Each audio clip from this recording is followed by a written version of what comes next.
This podcast is Challenging Opinions and is presented by William Campbell.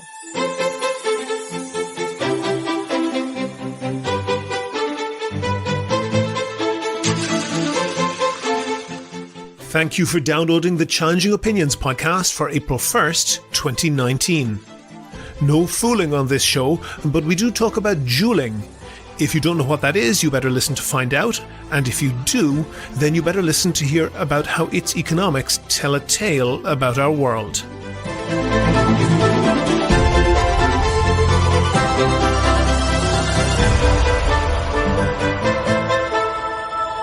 Challenging Opinions is the podcast where ideas are tested. Whether you are left or right, conservative or progressive, devout or skeptic. What matters is the strength of your argument, not the strength of your voice. Coming up in a few minutes. It became the dominant figure. I mean, Jouling is a verb, right? It means the same as vaping. You know that Google hit it big when Google became a verb. We had sort of standards in place to make sure that companies did not get to such a size that they could have market power and use anti-competitive behavior. And we essentially don't. That's coming up shortly. But first, I want to thank all of my donors on Patreon. I really appreciate everyone who contributes. If you don't know, Patreon is basically a system that allows people to donate $1 or $2 per podcast or per month. And that helps me to devote more time to research and finding interesting guests. If you think that you could do the same as them, there's details on the website and at the end of this show. There's a story in the last couple of weeks that if you're in Australia, you've almost certainly heard. If you're not in Australia, you've almost certainly not heard. The story is about a political party called Pauline Hanson's One Nation. That's its real name. The leader of the party is called Pauline Hanson, but she's literally put her stamp on the party as well. It's not a very big party. They have no members of Australia's House of Representatives, but they do have 2 members out of a total of 76 of the Australian Senate. The party got about 9% of the vote in Australia when they were set up back in the late 1990s. Then they fell away into obscurity, but they've had a bit of a comeback in the last few years. It's an anti-immigrant, right-wing populist party. It's one of those parties that feels the need to clarify that they aren't racist on a regular basis. The story is that the party's chief of staff, James Ashby, and another senior member, the leader of the party in the state of Queensland, Steve Dixon, went to Washington, D.C. and met representatives of the NRA, America's National Rifle Association. They were looking for funding for their party and were offering political favours as a result. What they didn't know was that one of their party was filming the meeting for Al Jazeera News Channel. It's a bit difficult, but I'll play you one clip. Think about it, we're sitting in Washington, D.C., the centre of the free world, talking about how we want to change the future of the planet. We would win potentially balance of power if we took 2 seats in the lower house. And you know what? I reckon you can do that for $2 million. If you went 20, you would own the lower house and upper house. You would have the balance of power in both houses. If one nation could get $10 million, You'd pick up 8 Senate seats. That guarantees you the balance of power. I mean, that would have the whole government on the ball. In case you couldn't make that out, what they were talking about there is that if they got the money they asked for from the NRA, they could win 8 to 10 seats in the Australian Senate, where they currently have 2 seats, and a bunch of seats in the Australian lower house, where they currently have no representation. The lower of those 2 ambitions that James Ashby is talking about there, 2 seats in the lower house in Australia, might not seem significant out of a total of 150 members, but note that he's talking about getting the balance of power. The Australian Prime Minister is elected by the lower house, so if his or her party doesn't have a majority, they must do a deal to get over the line to get the 75 votes needed to be elected. What they're talking about is not getting anything like a majority. It's just to get into a position where they could extract concessions from a future Australian government in return for having that government implementing some of their policies. And what they're promising their potential donors in the NRA is that those policies would be something that the NRA wants. For the record, Australia has quite strict gun laws. They were introduced after a massacre in 1996 at Port Arthur, where 35 people were killed and many others injured. Later that year, the Australian government introduced a compulsory gun buyback scheme that took in more than 1 million firearms. There had been several smaller mass murders in the years before the Port Arthur attack, but there have been none since. Gun owners are required to be licensed, trained, and must not be a convict or have a history of mental illness. But I don't want to get into the gun debate here. What I think is important is that around the same time those meetings were taking place in Washington, D.C., the Australian government was passing laws to prevent foreign funding of their political parties. Pauline Hanson, one of the party's 2 senators, voted for the law. At the same time, her lieutenants were prostituting their party in the hope of stuffing their electoral war chest. I don't want to comment so much on how corrupt this is. What I'm really dismayed at is the price. Australia is a country of 25 million people. It's in the top 20 richest countries in the world. It's 3rd in the world on the Human Development Index.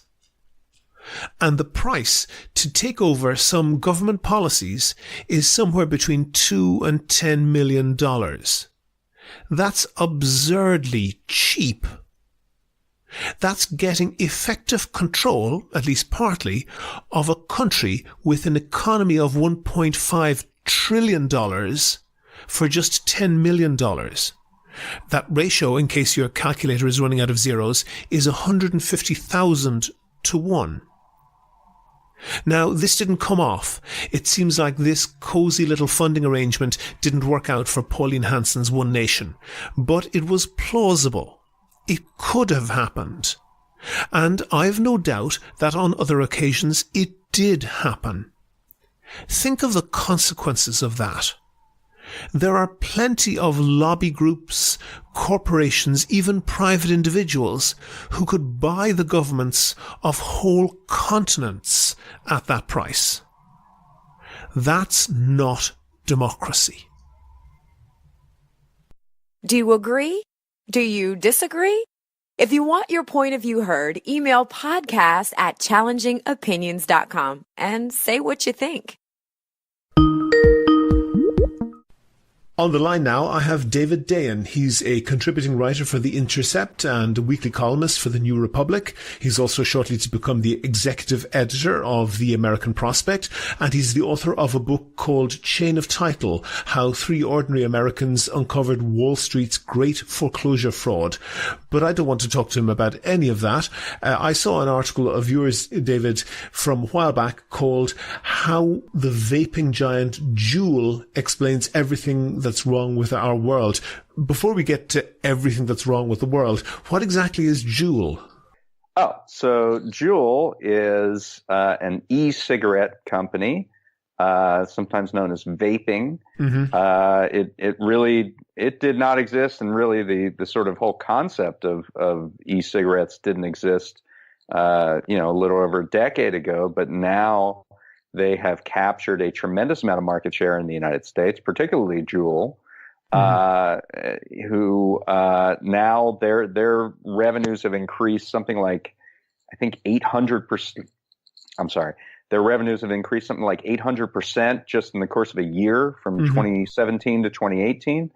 And what I write about in this story is that Altria, which is a legacy cigarette company, made a purchase of a stake in Juul. So this company that was sort of a disruptor, attempting to be an alternative to the standard cigarettes has now been purchased in part by a legacy cigarette manufacturer.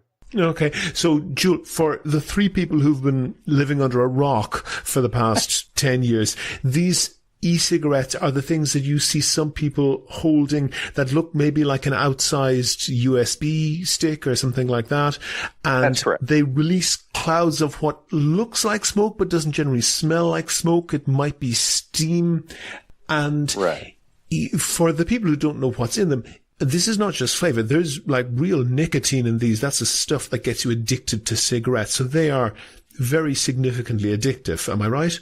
Yeah, that's correct. And they are, certainly if you ask Juul or e-cigarette manufacturers, they would say that this is a much safer product than cigarettes. However, the addictive qualities of nicotine are still present. And it's very clear in terms of the tremendous uptake, particularly by adolescents, at least in the United States. Mm-hmm. We've seen, even though there's been falling cigarette use among young people in the U.S., the rise of vaping has almost completely counteracted that. And so now you have almost the same levels of nicotine addiction among 12th graders that you did 20 years ago, even though traditional cigarette use is way, way down. Okay, so let's get that. So 12th graders, so these would be like people maybe 17, 18 years of age. They are, if you combine smoking and vaping, they're doing that just as much as they were smoking alone 20 years ago. That's right. And almost all of that market share in terms of e-cigarettes has gone to Juul. So this used to be, 10 years ago, the market did not exist. Yeah, and then we got all these shops springing up. I don't know about where I think you live in Los Angeles, but where I live, all of a sudden it seemed like every vacant little space in quite marginal streets was taken up with vaping stores that would sell little bottles of liquid and sell these devices. Almost anybody with a small manufacturing plant somewhere in China was making these devices. This market has now centralized. Am I right? Yeah. I mean, as you said, they were easy to obtain, and they were kind of marketed towards young people in terms of they were flavored, mango, mint. It was not seen as something that was particularly carcinogenic or anything like cigarettes. Mm-hmm. And so young people picked it up. But as you said, this used to be, not a market at all. And then when it did become a market, there were dozens of competitors, and Juul entered this market just a couple years ago and effectively destroyed all the competition to the point where now it's been partially purchased by a legacy cigarette manufacturer who is putting it right next to Marlboro cigarettes. Yeah, when you say a legacy cigarette manufacturer, that's a polite way of saying a big old tobacco company. That's correct. And I know that in most states, I think it is illegal for people under 18 to buy cigarettes. Well, are there any legal controls on this? Well, not much. I mean, the FDA has started to look at this market a little more carefully, and they did prevent in 2016 e-cigarette sales to anyone under 18. Of course, most of the sales, or a good bit of the sales, are done online. So it's kind of difficult to verify ages. Mm-hmm. Some states have set that age limit up to 21. Juul then sort of voluntarily applied this to sales on its website. But, anyone that has bought beer for somebody who's, underage knows that this is not a tremendous barrier to entry. Did a drop of alcohol pass your lips before you turned 18? Or 21 even. Or 21 even.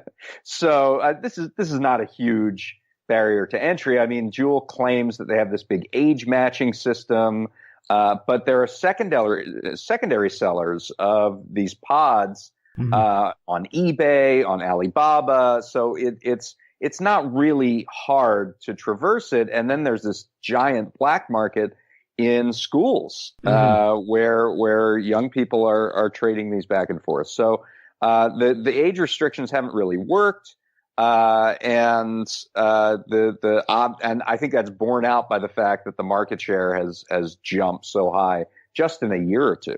We're talking about the market share and about how Juul absolutely conquered this market and wiped out all these small competitors. I want to come to that in a moment, but just before we get to that, the word that you used, I think, very carefully there was safer. Safer doesn't mean safe. Do you know what is the level of risk, or is it even known, of using these products? Well, there is not. It is so new. There isn't a ton of really good data that we have, but it has been linked to certain kinds of various ailments and things. It's a little bit too new to make very sweeping statements about this, but we do know that the addictive qualities of nicotine are certainly present. And then because you're inhaling this product, there's questions about whether you're inhaling like burning plastic, essentially, what the parts of the Juul vape stick. And there is, I'm not coming up with the name right now, but there is a particular kind of ailment that has been linked to vaping. Popcorn lung, might be. There it is. That's exactly what I was thinking of. Popcorn lung is one thing that has been found, and maybe there's going to be more. I mean, we just don't have a ton of study here, and I think until we do, it's probably more prudent just to say that this is a safer product rather than a completely safe one. Yeah, a solvent that's in this e-cigarette juice is diacetyl, which is a chemical that causes what is called popcorn lung. But what do you think of the argument, and I'll move away from the safety in a moment, but what do you think of the argument that this is replacing cigarettes? So even if it's dangerous, it's certainly less dangerous than smoking cigarettes. Is this, on average, moving people away from cigarettes towards these products, these vaping products, and thereby reducing risk in total? Well, that's Juul's argument, right? I mean, that's what they say. They say they've moved 1 million Americans off of cigarettes and onto these products. It's why the product was introduced and invented in the first place. However, it's not like Juul's entry has meant that the primary users of the product are former users of cigarettes. The industry would skew far older if that was the case. And the fact is that Juul is mostly taken up by adolescents, and it seems like has been marketed to adolescents in a very direct way. If you look at some of Juul's previous advertising, their social media, it was about being young and being hip and using this product. And if the whole point was to convert people from cigarettes to e-cigarettes, you wouldn't start with, 15 and 16-year-olds who might not be smoking cigarettes to begin with.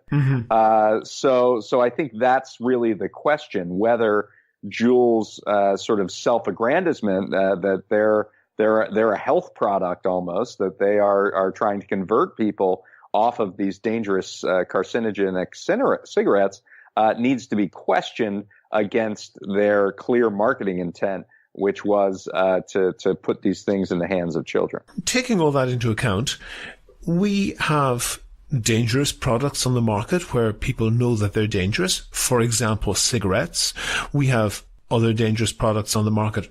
For example, motor cars. Leaving aside the issue of people under 18 getting hold of them, isn't it just natural freedom that people should be entitled to take whatever risks they see fit with their lives? And if they like these products, what does it matter? Well, there are actual laws against some of the things that Juul has been accused of doing. I'm specifically talking about the marketing of addictive products to children and teens. So but I understand that. But leave aside the market. Okay, for example, but you're saying people have a choice, right? Mm-hmm. But the U.S. government has determined that people under a certain age, it's less about their freedom of choice and more about protecting them from addictive products. And so that's a balance that we make in society.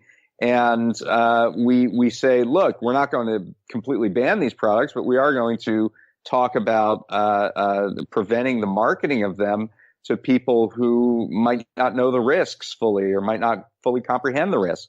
And Juul, it seems, has done that in many ways. And so I think that's really the question. The question is not, do you have the personal freedoms to go ahead and use a product that you might know is cancerous or carcinogenic or harmful to you in some way.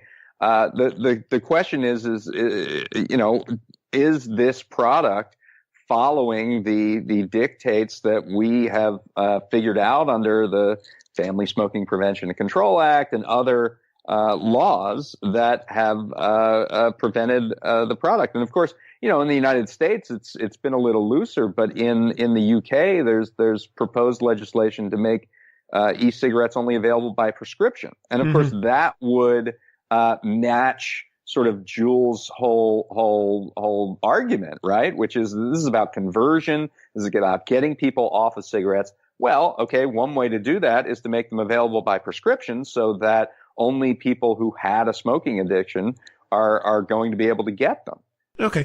And you can understand that, but that's a very authoritarian way of doing things. And if you contrast it with the growing movement now, and I've recently noticed that you can go from Alaska to the Mexican border without ever leaving a jurisdiction where marijuana has been legalized.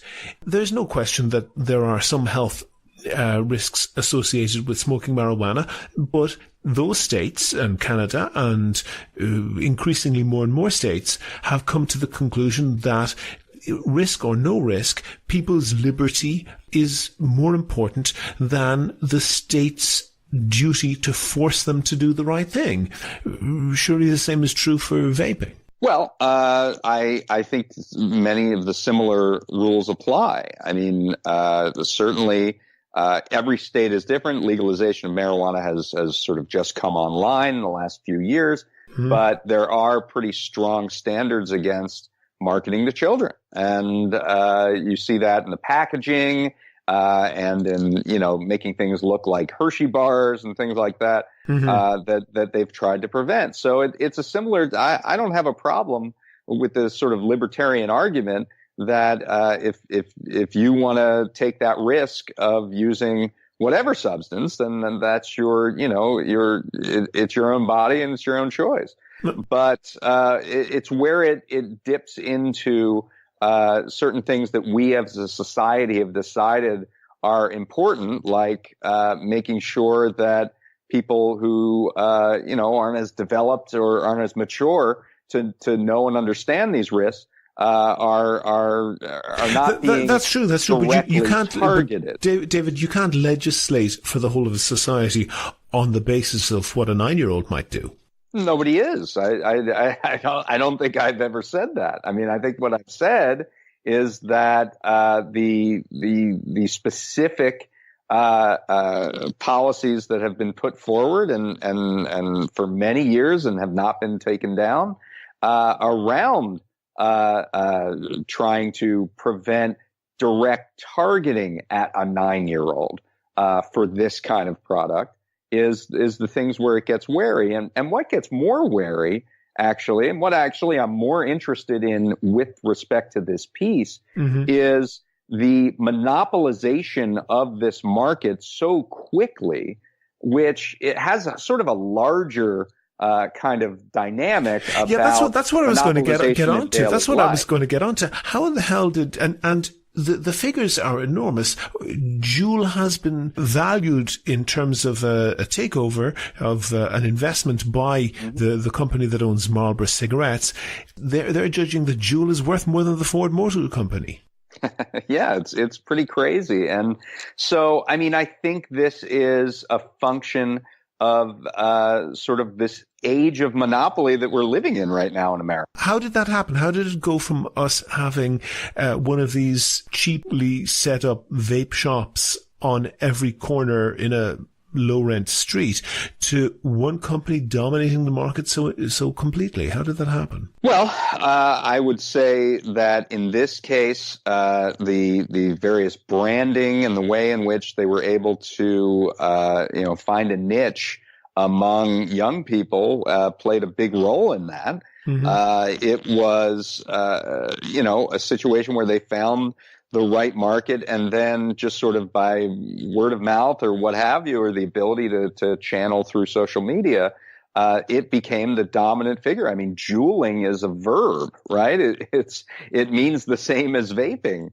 Google. In many you know that respects. Google hit it big when Google became a verb, right. and juuling seems to, right. at least amongst some sections of society, become a verb as well. And, in the United States, if you go back to the late 19th century, we had sort of standards in place to make sure that companies did not get to such a size or such a large dominant position in a sector that they could have market power and use anti-competitive behavior. And we essentially don't enforce any of that anymore in the United States. And so Juul was allowed to have this sort of unrestrained growth where they knocked down pretty much every other competitor.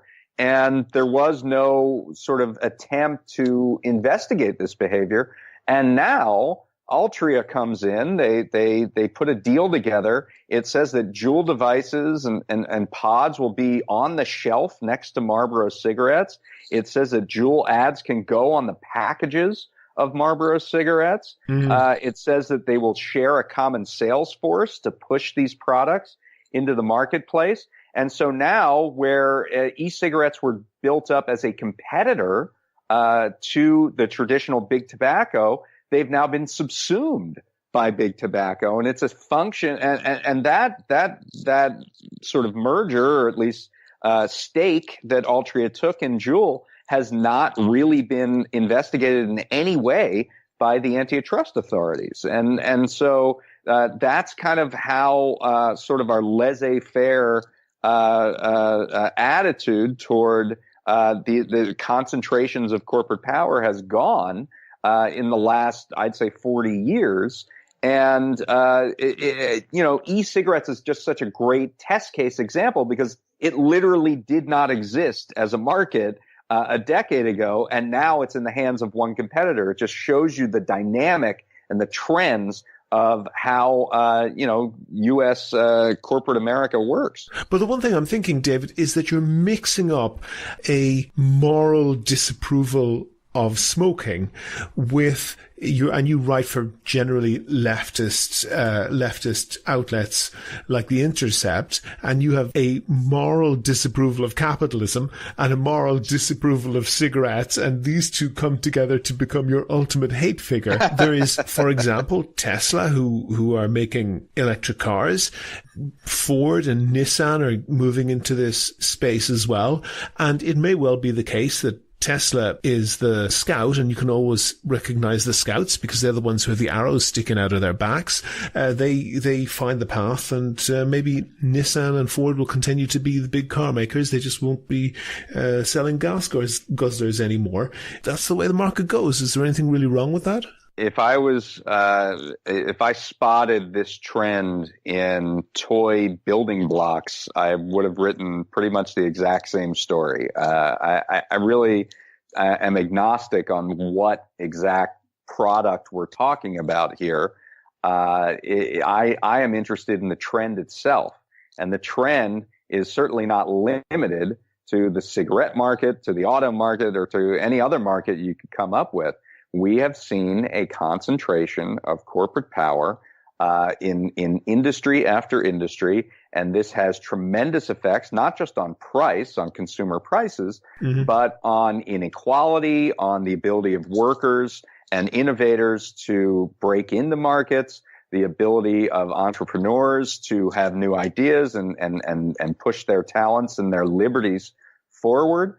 This is a huge problem. It's a problem of quality, because if you're the only company that's out there, why do you have any incentive to improve the quality of your product?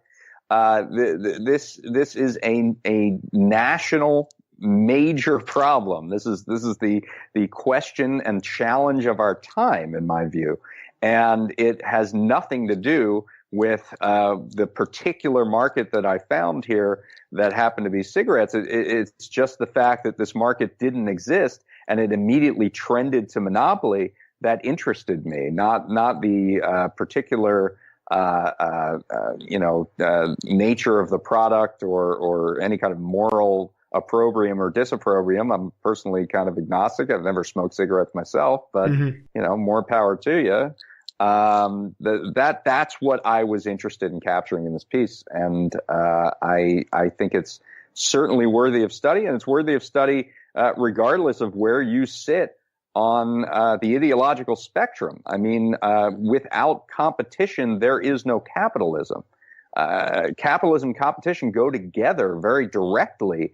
And if we're in a place where competition has been swallowed up because we have this handful of giants that not only push forward economic power, but then political power, then that should be dangerous to you, whether you're a conservative or a liberal or whatever.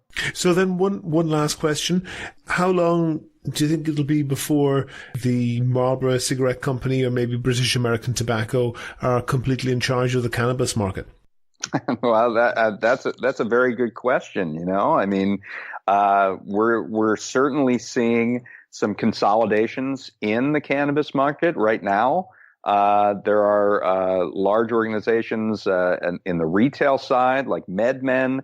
There are large organizations on the grower side. And I'll bet you dollar for dollar that there are discussions being had in the executive boardrooms of Altria or British American Tobacco or R.J. Reynolds Lorillard to say how do we get in? How do we get a piece of this action? Just like Altria did with Juul. It's something really to watch. And if we had competent antitrust authorities, they would be very watchful of that dynamic as well, and maybe even step in to prevent it. David Dayen, contributing writer at The Intercept, also shortly to become the executive editor of The American Prospect. Thank you very much for talking to me. All right. Thank you, William. Have you read a blog post or an opinion piece that you think is really right or really wrong? Tell us why. Email podcast@challengingopinions.com and let's discuss it on the next show. Go to the website for sources and links to what we were talking about. And while you're there, please like the show on Facebook, follow @ChallengingO on Twitter, and follow David Dayen @DDayen. And get in touch with me if you can suggest a topic or a guest for a future show. Thanks to everyone who's signed up as patrons so far. I really appreciate that. It means that I can devote more time to research and finding interesting guests. And if you could do the same as those people who've already signed up and donate $1 or $2 per podcast or per month, you'll find the link on the website. Also, you can find out how to subscribe to the podcast for free on your computer, on your phone, or by email. It's all at www.challengingopinions.com. Coming up next Monday, that's April 8th, I'll be talking to reporter and editor Rob Bluey of the Heritage Foundation and asking him whether he holds politicians to consistent standards. The Challenging Opinions podcast is produced and presented by me, William Campbell. Thank you for listening.